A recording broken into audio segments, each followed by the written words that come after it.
Hi friends, నమస్తే. అందరికీ ముందుగానే వినాయక చవితి శుభాకాంక్షలు. ఈ చవితిని అందరూ బాగా సెలబ్రేట్ చేసుకుంటారని అనుకుంటున్నాను. ఈరోజు నేను శివలింగాకారంతో ఉన్న చిన్ని గణపయ్య బొమ్మని వాటర్ రంగోలీగా వేశాను ఫ్రెండ్స్. బాగానే వచ్చింది అనుకుంటున్నాను. కానీ ఈ బొమ్మని నేను చాలాసార్లు వెయ్యాలి అనుకున్నాను, కానీ భయం వేసింది నాకు. కొంచెం అంటే తండ్రి తనయుల ఇద్దరి బొమ్మని వేయడం కదా. ఒక బొమ్మనైతే నేను వేశాను, అన్ని బొమ్మలు మీరు చూశారు కదా, నేను వేశాను.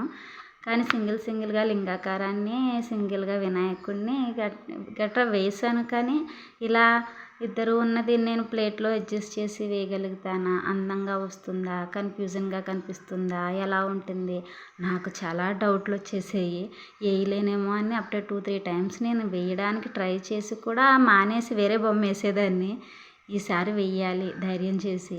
బాగా రాకపోతే పెట్టడం మానేద్దాం, ఛానల్లో పెట్టడం మానేద్దాం, కానీ చేసేద్దాం అనేసి ధైర్యం చేసి వేశాను. అందంగానే వచ్చింది అనుకుంటున్నాను.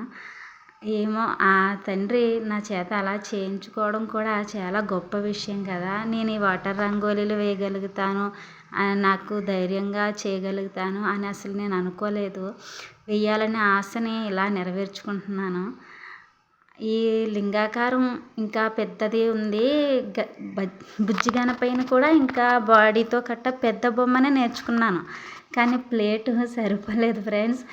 అంతవరకే కనిపించగలిగేలా వేయగలిగాను. ఇంకా కిందకి పెంచి వేయడానికి ప్లేట్ చాలలేదు. ఇంకా ఇరుకిరుగ్గా చిన్నగా ఇంకా వేసినా మళ్ళీ కన్ఫ్యూజన్గా ఉంటుంది, అర్థం కాదు బొమ్మ. అర్థం కాకపోతే మీరు ఎలా చూస్తారు? అందుకనేసి నేను ఈ మాత్రం వరకు ఇలా వేయగలిగాను.